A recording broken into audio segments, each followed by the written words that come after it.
I want to talk to the person who always gives more than they get. And I'm not saying that lightly. I mean the kind of giving where you really show up. You care deeply, you try to understand, you make space for people. I've done this in friendships a lot.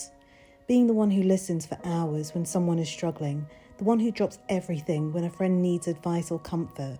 And somehow the conversation rarely turns the other way. You realise you've spent the entire time holding space for someone else without ever really talking about what's going on in your own life. You stay patient when it would be easier to walk away. I know that role all too well. I've been the girlfriend who gave everything I had emotionally, the one who adjusted, who understood, who tried harder instead of pulling back. I've been the employee who poured loyalty and effort into work, thinking if I just proved myself enough, I'd finally feel valued. There were jobs where I was the first one in and the last one to leave, the one who stayed late when things needed finishing, the one who said yes when extra responsibility appeared, not because I was forced to, but because I believed effort would eventually be recognised. And what I felt instead was replaceable. But I've noticed that same pattern didn't just exist at work. It showed up even more clearly in romantic relationships. In relationships, I was often the one doing the emotional work, trying to understand the other person's perspective, explaining things calmly instead of reacting, giving people the benefit of the doubt over and over again. I would convince myself that if I was patient enough, if I communicated well enough, if I loved deeply enough, eventually the relationship would feel balanced, but sometimes the effort only flows in one direction. And when you're the one who keeps trying to hold everything together, it can take a long time to realise that the other person stopped meeting you halfway a long time ago. That feeling cuts deeper than people realise. I remember moments in relationships where I would sit there quietly thinking, how can someone receive so much patience, understanding and loyalty and still make you feel like you're asking for too much? That kind of confusion stays with you. Because when you care deeply about someone, your instinct isn't to pull away, your instinct is to try harder. It's sitting alone after doing everything right and wondering why you still feel like an afterthought. I felt this in relationships too. You check in on people, you remember their problems and you make the effort to maintain the connection. But when you stop initiating for a while, the silence can be very revealing. Sometimes the effort only existed because you were the one carrying it. And that realization can be even harder in romantic relationships because you don't just invest time, you invest your heart. You invest your hope that this person sees you the same way you see them. So when the effort isn't matched, it doesn't just feel disappointing, it feels deeply personal. Sometimes this even shows up in family dynamics. You can have relatives all around you, technically not alone, but still feel like no one is really present.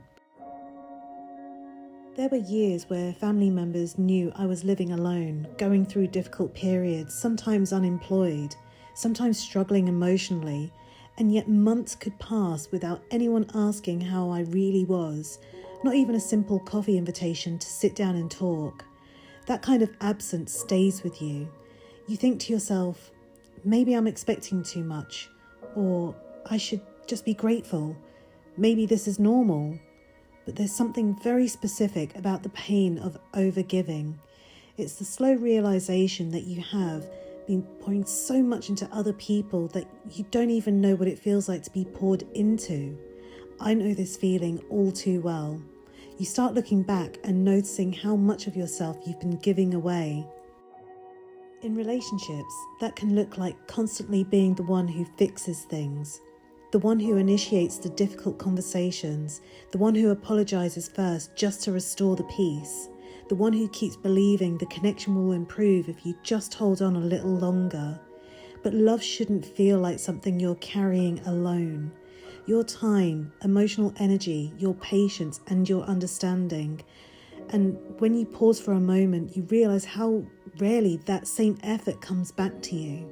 When you're an empath, you naturally tune into other people's emotions. It's almost automatic. You notice when someone's off. You soften your tone, you adjust your energy, you try to make things smoother, but somewhere along the way you get used to being the one who manages everything quietly. And the dangerous part is, people get comfortable with that, not always because they're bad people, but because you make it look so effortless. You become the strong one, the dependable one, the understanding one, and then one day you realise no one is asking how you are. Not really. Not the polite, "How are you?" that people say out of habit. I mean the real version, where someone actually wants to sit down and hear what's happening in your life. When you're always the supportive one, people start assuming you're fine. They assume you don't need the same care you give everyone else, and slowly you start to feel invisible. Not invisible in a dramatic way, just in the quiet sense that the depth you bring into a relationship isn't really being received. You start noticing that you're the one that's paying attention to the details, the one remembering conversations, the one adjusting your behaviour to keep the relationship steady. And eventually you realise you've been giving someone a level of emotional care they were never really offering back. I remember hitting that point. For me, it wasn't a dramatic moment. It was a build-up of smaller realisations. Times where I noticed I was always the one checking in, always the one making the effort, always the one keeping the connections alive. And eventually something inside you just starts pulling back, not out of anger, but out of exhaustion. That moment where I thought, how have I given this much and still feel unseen? It's confusing and quietly heartbreaking. You didn't give to manipulate. You gave because that's who you are, because loving deeply feels natural to you. But here's what I had to learn, and it took me years to understand this properly. Overgiving isn't just kindness. Sometimes it's a belief that if I give enough, I won't be left. If I'm useful enough, I'll be valued. If I stay calm enough, I'll be safe. And when you operate from that place, you don't even realise you're slowly abandoning yourself. You don't ask for more, you don't push back, you don't test whether the effort would ever come back to you. You just keep going. Until your body feels tired, your heart feels heavy, until you sit there one day thinking, why do I feel so empty when I've done so much? If that question has ever crossed your mind, I want you to know something. You are not weak for wanting reciprocity. You are not dramatic for wanting someone to meet you halfway. And you're not selfish for wanting to feel chosen without constantly proving your worth. That shift changed everything for me. Realizing that love is not supposed to feel like performance. It's not supposed to feel like constantly proving that you're worth choosing. Work is not supposed to feel like auditioning for importance, and relationships are not meant to drain you, to validate you. The hardest part, though, is this. When you stop overgiving, it feels wrong at first.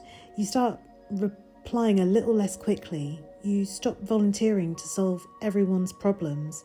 You stop carrying conversations that feel one-sided. And at first it feels uncomfortable because you're so used to being the one who holds everything together. It feels like you're being cold, like you're pulling away, like you're not being you anymore. The part of you that kept giving wasn't foolish, it was trying to keep love from slipping away. But the part of you that's starting to step back now, that's not you becoming distant. That's you realising you shouldn't have to earn your place by exhausting yourself. You don't have to dim your kindness. You just have to stop offering it in ways that cost you your peace and stop believing that your value increases the more you sacrifice yourself. If you're tired of being the one who gives more, maybe the question isn't, how can I love better? Maybe it's, why do I feel I have to earn love in the first place? Sit with that. Not to judge yourself, not to blame anyone, just to understand. Because once you understand the pattern, you don't have to keep repeating it. And if no one has said this to you clearly before, you deserve effort back. You deserve to feel considered. You deserve to rest without losing your place. And that doesn't make you needy, it makes you human. You are never invisible. You were just standing in the rooms that didn't know how to see you. And sometimes that includes workplaces, friendships, even parts of family. Not every environment recognizes the depth of what you bring. But once you realize that, you stop trying so hard to prove your worth to people who are never really looking. You start choosing spaces where effort goes both ways. Thank you for staying and listening. If this conversation resonated with you, you might also want to watch the next video, The Guilt You Feel When You Start Choosing Yourself. If you'd like to support this space, you can like, comment and subscribe. It genuinely helps this reach other people who might be sitting with the same questions. If you enjoy my content and would like to support the channel, you can leave a little tip via the PayPal link in the description. And if you want to be here for the next conversation, you can turn on notifications. Your support doesn't just help the channel grow. It reminds me that I'm not the only one thinking about these things quietly, and that matters more than you know. Sending you all so much love. Until next time, keep becoming.